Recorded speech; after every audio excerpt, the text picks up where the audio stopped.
Si nosotros vemos en un perfil los miembros inferiores, podemos ver que la cadena de flexión, que la vemos aquí, y perdón, me voy para atrás, y la cadena de extensión, que la vemos aquí, forman un 8 y en realidad lo que hacen es mantener el equilibrio anteroposterior del cuerpo.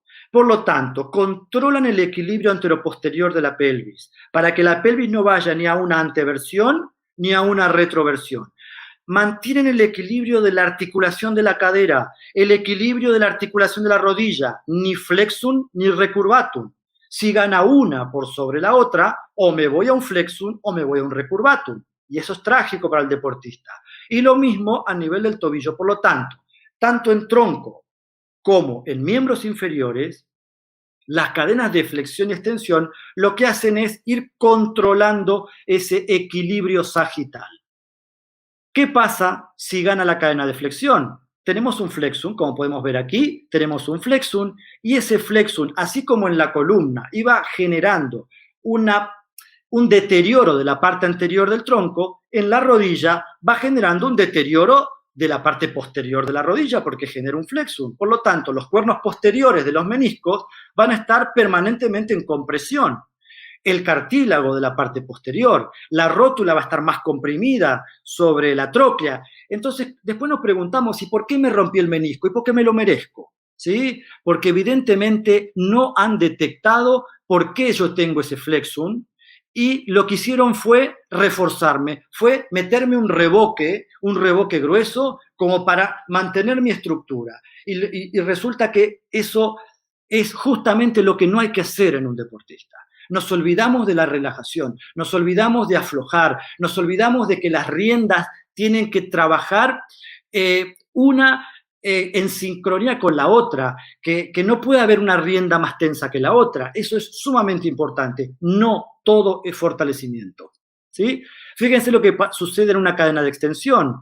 En la cadena de extensión, que generaba presiones en la parte posterior del tronco, posterior del disco, posterior de la columna, como en la rodilla genera un recurvatum, lo que hace es una compresión de la parte anterior del menisco. Por lo tanto, me puedo merecer lesiones a nivel meniscal anterior, pero a su vez me deja el cuerno posterior muy libre, por lo tanto me da una inestabilidad en la parte posterior de la rodilla, y puedo tener lesiones osteocondrales, y puedo tener un montón de conflictos, de problemas, rótulas altas, y todo tiene un porqué. Claro que todo tiene un porqué, pero hay que entender cómo funciona el cuerpo, ¿sí? Entonces, ahí tenemos la cadena de extensión. Y luego, las cadenas de apertura y cierre, lo que hacen es generar ese equilibrio, también forman un 8, y van a generar ese equilibrio transversal de la pelvis, tanto en apertura como en cierre, ese equilibrio transversal de la cadera, de la rodilla, que no se vaya ni al valgo ni al varo, ¿sí? Las patas de catre, que se dicen en Argentina, eso sería el valgo, y si no, esa que te pasa el perro por adentro no te das cuenta, ese sería el varo, y lo mismo en el tobillo, un pie varo o un pie valgo. Entonces, cuando tenemos un pie varo o un pie valgo, ¿qué es lo mejor? Y no pensar, mandarlo al podólogo o al, ¿cómo se llama? El ortopedista, y que le haga una plantilla.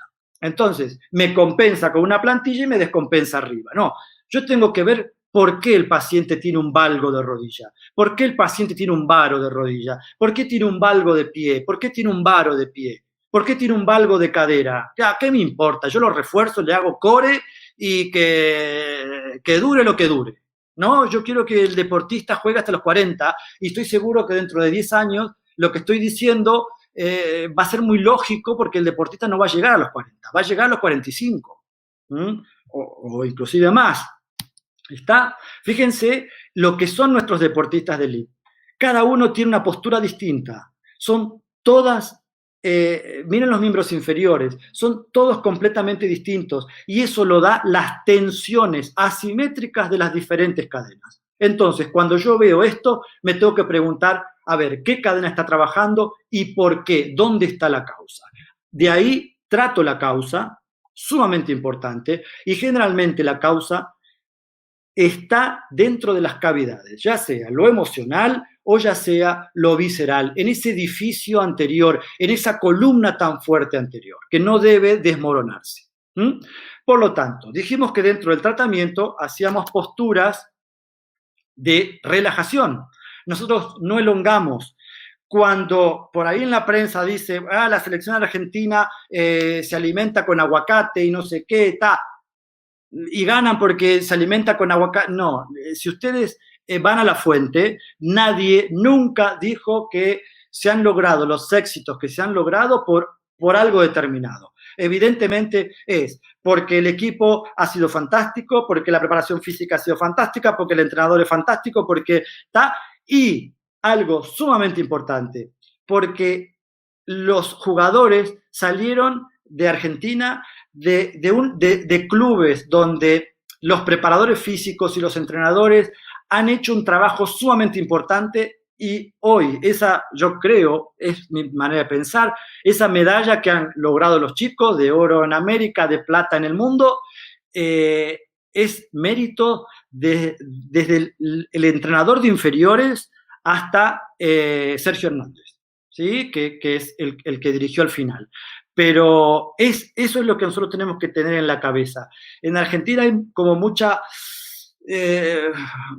afán de crítica, pero ¿por qué habla de alimentación? ¿Pero por qué hablas si esto no es tu tema? ¿Y por qué? ¿Y por qué? ¿Y por qué? ¿Por qué no venís a la fuente? Me preguntás y yo te voy a decir bien de qué va esto. Entonces, sumamente importante, muy importante, que nosotros no estiramos, pero porque lo que hacemos son posturas de relajación. Una postura de relajación es exactamente igual a una postura de estiramiento, pero el punto de desperezarse es un punto suave, es un punto agradable. Cuando uno dice estirar, uno piensa en esto es desagradable, no me gusta, me pongo a charlar con el de al lado y hago como que estiro, pongo cara así nadie me ve, y no. Lo ideal es que el músculo, que esa cadena que está en tensión, se relaje. Si es desagradable, es imposible que se relaje. ¿Sí? Cuando nosotros dormimos, después necesitamos un tiempo de desperezarse, y desperezarse es súper agradable, ¿tá? Pero es agradable porque es una necesidad que tiene el cuerpo. Bueno, aquí es lo mismo. Por lo tanto, todo lo que vemos aquí, que estamos haciendo, son posturas de relajación, que nosotros llamamos desprogramación, de las distintas cadenas, ya sea la que más trabaja el deportista de acuerdo a su deporte o la que tiene por sus conflictos internos. Recordemos que un deportista es un ser humano, no es una máquina, y tiene conflicto con su mujer, con su amante, con sus hijos, con su lo que sea, ¿sí? Con sus problemas que vienen de pequeño. Entonces, nosotros tenemos que evaluar al deportista y saber, yo sé que este tipo voy a tener problema aquí, aquí, aquí y aquí. Si ese deportista llega a tener cualquiera de esos problemas, es culpa mía. Es culpa mía que no pude solucionarlo antes. La idea es trabajar desde la prevención y no esperar a la lesión. Ese es el objetivo. ¿Hay que trabajar más? Claro que es verdad, hay que trabajar más. Hay que trabajar todos los días con el deportista. Pero al final es mejor trabajar con una persona contenta que con una persona que está lesionada, ¿sí? Entonces, todas las posturas de relajación son muy suaves. Estirar no podría estar este deportista así, tan tranquilo, ¿sí? Entonces, relajar, aflojar, ¿dónde? En gabinete, en el consultorio, como quieran llamarlo, en el campo de juego, Aquí estamos en el campo de juego. Entonces, este era Pablo Prigioni. Pablo es muy extensor. Entonces, yo sé que siempre en él tenía que estar trabajando la relajación de su cadena de extensión a nivel del tronco principalmente. Bueno, ahí estamos haciendo un trabajo de relajación, por más que los otros estén tirando a la canasta. Aquí relajando la cadena de flexión a nivel del tronco, ir aflojando, relajando. Cuando el deportista comienza a ver que estas cosas que son tan sencillas, son agradables y que le va bien, entonces ahí dice, hostia, esto la verdad que está bueno, me gusta. Y se sienten bien de la panza, se sienten con mucha energía, entonces lo van tomando. Ahora.